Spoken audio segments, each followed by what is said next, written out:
செய்ய போகிறது ஆவாரம்பூ கூட்டு. அதுக்கு தேவையான பொருட்கள் ஆவாரம்பூ, தக்காளி, வெங்காயம், சிறுபருப்பு, பூண்டு, கொத்தமல்லி, கறிவேப்பிலை. செய்முறை பார்க்கலாம். இந்த 2 சொம்பு தண்ணி ஊற்றிக்கோங்க.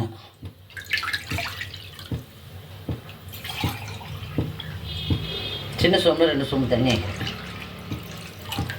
சிறுபருப்பு 100 சிறுபருப்பு போடுறேன். இது போட்டுடலாம்.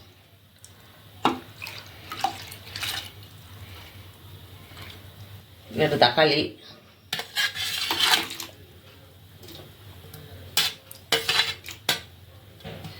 ரெண்டு வெங்காயம் எல்லாம் பருப்புலேயே போட்டுருங்க. பூண்டு ஒரு 10 பல் பூண்டு வச்சுருக்கேன், தோல் ஊற்றி வச்சுருக்கேன். இது அதில் போட்டுருங்க. 1/2 ஸ்பூன் மஞ்சத்தூள் போட்டுக்கோங்க. 1 ஸ்பூன் மிளகாத்தூள். இது எல்லாத்தையும் நம்ம கலரி அப்படியே மூடி விட்டுடலாம். வேகட்டும். இது ஆவாரம்பூ எதுக்கு சாப்பிட்றதுன்னா சுகருக்காருக்கும் அவ்வளோ நல்லது. ஆவாரம்பூ பூவாகவே சாப்பிட்றது கொதிக்க வச்சு குடிப்பாங்க. அப்படி பிடிக்கல நமக்குன்றதால நம்ம இது மாதிரி ஃப்ரெஷ்ஷாக இருக்கிறதால நான் பூவை கூட்டு வச்சு காமிக்கிறேன். நீங்கள் சாப்பிட்டு சுகருக்காரு, பிபிக்காரு யார் வேணாலும் நார்மலாக இருக்கவங்களும் சாப்பிட்லாம். இது வேகிறதுக்கு 1/4 ஹவர் ஆகும். மூடிடலாம். நம்ம போட்டு 1/4 ஹவர் ஆகிடுச்சு. பருப்பு வெந்துச்சா போகலாம்.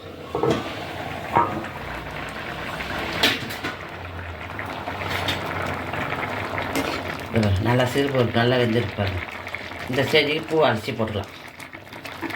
எப்படி ஃப்ரெஷ்ஷாக நல்லா பழப்பழன்னு இருப்பாங்க. இதே காஞ்சி பூ எப்படி இருக்குது காமிக்கிறேன். இது காஞ்சி பூ. ஆவாரம்பூ இது காஞ்சி பூ. இப்படி தான் இருக்கும் ஆவாரம்பூ, கொத்து கொத்தா. இது வேறு எப்படி இருப்பாங்க. இது இப்படி தான் இருக்கும். இந்த பூ ஃப்ரெஷ்ஷாக இருக்கும்போது எப்படி இருக்குது, காஞ்ச உடனே எப்படி இருப்பாங்க. இது மாதிரி இருக்கும் ஆவாரம்பூன்றது. இது காஞ்சிது. இது நல்லா பவுட்ரு பண்ணி நீங்கள் அப்படியே டெய்லி பாலில் போட்டோம் இல்லை சுடுதண்ணில் போட்டு டெய்லி கலக்கி குடிச்சிங்கன்னா சுகருக்கு அவ்வளோ நல்லது. இது மாதிரி நம்ம ஃப்ரெஷ்ஷாக இருந்தாலும் இது மாதிரி பூவை வச்சு நம்ம டக்குன்னு உடனே கூட்டு செய்து சாப்பிடலாம். இதை அரைச்சிக்கலாம். போட்டு பூ அரைச்சிக்கலாம். உங்களுக்கு பூ உடனே வேணால் கீரைக்கார மாட்ட சொன்னால் அவங்க எடுத்து தருவாங்க. நீங்கள் அதை ஃப்ரெஷ்ஷாக வாங்கிக்கணும். எப்படி பழன்னு பாருங்க. அப்படியே தகன்னு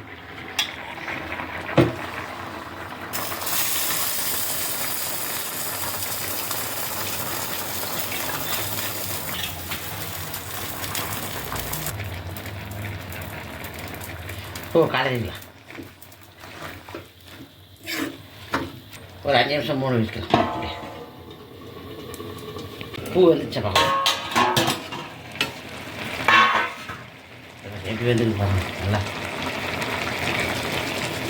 இந்த பக்கம் இது நேரம் போது நம்ம அந்த பக்கம் தாளித்து இதை ஊற்றிடலாம். நல்லா கொஞ்சம் கலரி விடுங்க. அப்படியே மூடி விட்டுறாதீங்க.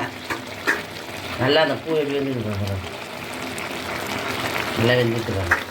இப்போ வெந்து நேரத்தில் நம்ம அதை தாளித்து ஊற்றிடலாம். மூடி வச்சிடலாம்.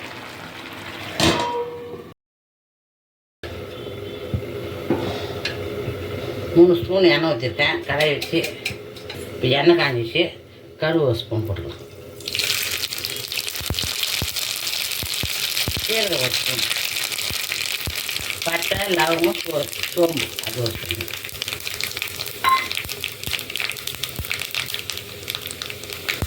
கருப்பில் கொஞ்சம் இது எல்லாத்தையும் எடுத்து அதில் ஊற்றிடலாம்.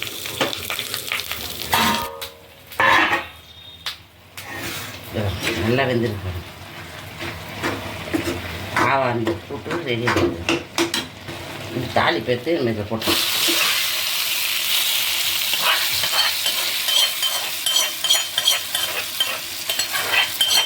அப்படியே கலரி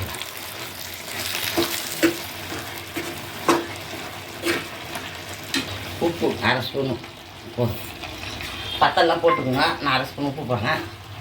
லாஸ்ட்டாக உப்பு போடுறேன். இந்த கூட்டு யார் வேணாலும் சாப்பிட்லாம். அவ்வளோ டேஸ்ட்டாக இருக்கும். நீங்கள் சாப்பிட்டு பாருங்கள். கொத்தமல்லி போட்டு இறக்கிடலாம்.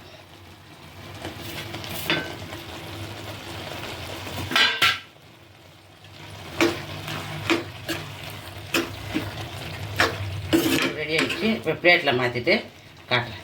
அப்படியே சுடு ஆவி பறக்குது பாருங்கள். அப்படியே கப்பில் போட்டு வச்சு நீங்கள் சுடு அப்படியே வச்சு சாப்பிடலாம். ஆவாரம் பூ கூட்டு செஞ்சுருக்கேன். உங்கள் வீட்டிலே செஞ்சு சாப்பிட்டு பார்த்துட்டு எப்படி இது சொல்லுங்கள், கமெண்ட் பண்ணுங்கள், பெல் பட்டன் எடுத்துங்க. எங்கள் நியூஸ் பேக் சேனலுக்கு சப்ஸ்கிரைப் பண்ணுங்கள். எங்கள் வீடியோ பார்த்துக்கு நன்றி.